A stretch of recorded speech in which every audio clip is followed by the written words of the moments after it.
Hello students, ये second year का MCQ का वीडियो है जो मैं चैप्टर वाइज बनाता हूँ। और इससे पहले मैंने विद्युत विभव और धारिता उस चैप्टर का मैंने एमसीक्यू डाला था।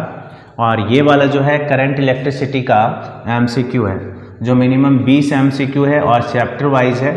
तो देखते हैं ये कितने पार्ट्स में ख़त्म होता है। तो हम अब वीडियो स्टार्ट करते हैं। पहला क्वेश्चन देखिए।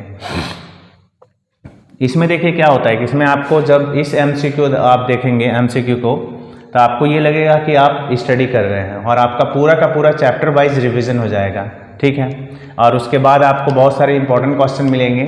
उम्मीद है कि आपको ऐसा लगेगा कि चैप्टर आप पढ़ रहे हैं, स्टडी कर रहे हैं। इसलिए आप इसको अच्छे से पूरा देखें, एक एक क्वेश्चन को देखें, समझें और आपको उम्मीद है कि बहुत ही अच्छा लगेगा। तो आप इसको ध्यान से देखिए।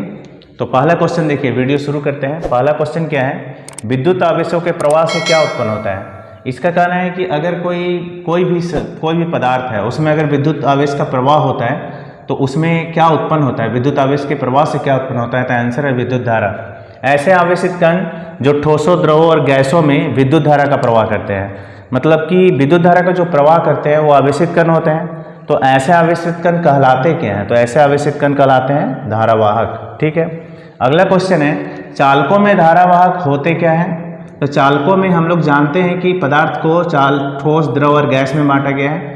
तो ठोस में ये कैटेगरी है, चालक है, कुचालक है, अर्धचालक है, फिर द्रव है, फिर गैस है। तो इन सभी में हम धारावाहक के बारे में पढ़ रहे हैं। तो पहला है चालक, यानी ठोस की पहली कैटेगरी है। चालकों में धारावाहक होते क्या हैं, तो चालकों में धारावाहक होते हैं मुक्त इलेक्ट्रॉन्स, ठीक है। क्या कुचालकों में धारावाहक होते हैं, तो नहीं। क्यों नहीं होते हैं, क्योंकि इसमें मुक्त इलेक्ट्रॉन्स चालक में होते हैं, उसमें मुक्त इलेक्ट्रॉन्स नहीं होते हैं।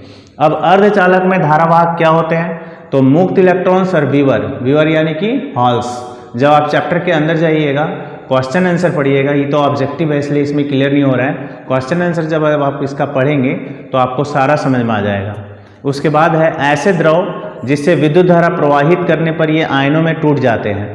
कह रहे हैं कि कुछ द्रव ऐसे होते हैं जिसमें विद्युत धारा प्रवाहित करेंगे तो वो आयनों में टूट जाते हैं। जैसे ऐसे द्रव का नाम क्या है, तो ऐसे द्रव कहलाते हैं विद्युत अपघट्य। और ऐसे द्रव का एक उदाहरण हम दिए हैं कॉपर सल्फेट विलयन का, ठीक है।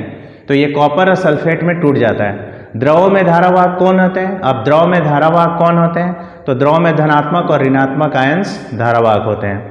गैसों पर जब अल्प दाब, ऐसे हम लोग जानते हैं कि गैस विद्युत का कुचालक होता है, लेकिन अगर गैस पे हम अल्प दाब लगा दें और उच्च विभवांतर आरोपित कर दे तो ये क्या होता है, कैसा व्यवहार करने लगता है, ये चालक की तरह व्यवहार करेगा। ऐसे कुचालक होता है, लेकिन याद रखना ये चालक की तरह व्यवहार करता है।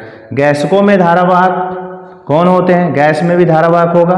तो गैस में जो धारावाहक होते हैं वो आयंस और इलेक्ट्रॉन्स होते हैं, ठीक है। इसके बाद देखिए क्या 10 नंबर में है, किसी पदार्थ के अनुप्रस्थ काट से आवेशों के प्रवाह की दर क्या कहलाती है। यहाँ पे पदार्थ का अनुप्रस्थ काट का मतलब समझ लीजिए, जरूरी है आपके लिए भी। ये जो एरिया देख रहे हैं यही कहलाता है अनुप्रस्थ काट, क्योंकि आपको न्यूमेरिकल बनाते समय ये काम करेगा, ठीक है। और याद रखना है कि अनुप्रस्थ काट का जो क्षेत्रफल होता है वो होता है पाई आर स्क्वायर, क्योंकि वृत्ताकार है। तो 11 नंबर क्वेश्चन है, विद्युत धारा बराबर फॉर्मूला क्या होता है। तो विद्युत धारा बराबर फॉर्मूला होता है आवेश बटे समय, जिसको हम लोग लिखते हैं I बराबर Q/T, Q आवेश, T समय हो गया।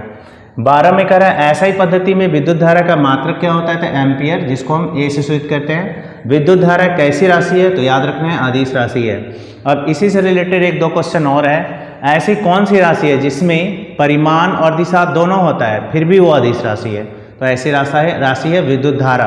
तो इसका क्या कारण है कि ऐसी राशि विद्युत धारा है और अदिश और सदिश होने, अदिश मतलब कि दोनों में परिमाण और दिशा दोनों होने के बाद भी ये अदिश है, सदिश नहीं है।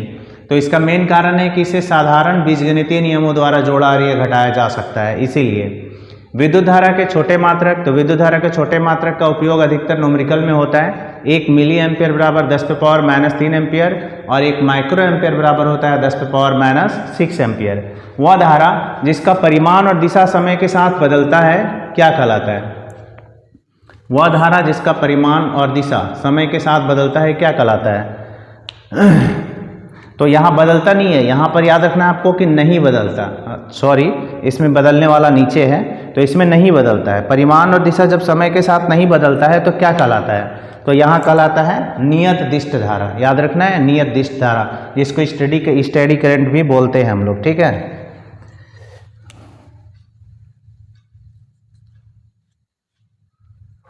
इसके बाद है वह धारा जिसका परिमाण समय के साथ नहीं बदलता लेकिन ध्रुवता समान रहती है, तो ऐसी धारा परिवर्तित दिष्ट धारा कहलाती है, जिसको वेरिएबल डायरेक्ट करंट कहते हैं। वह धारा जिसका परिमाण समय के साथ बदलता है और दिशा आवर्ती रूप मतलब निश्चित समय के बाद बदलती है, तो ऐसी धारा कहलाती है प्रत्यावर्ती धारा, जिसका इंग्लिश होता है अल्टरनेट करंट। इसको शॉर्ट में हम लोग AC भी बोलते हैं, ठीक है।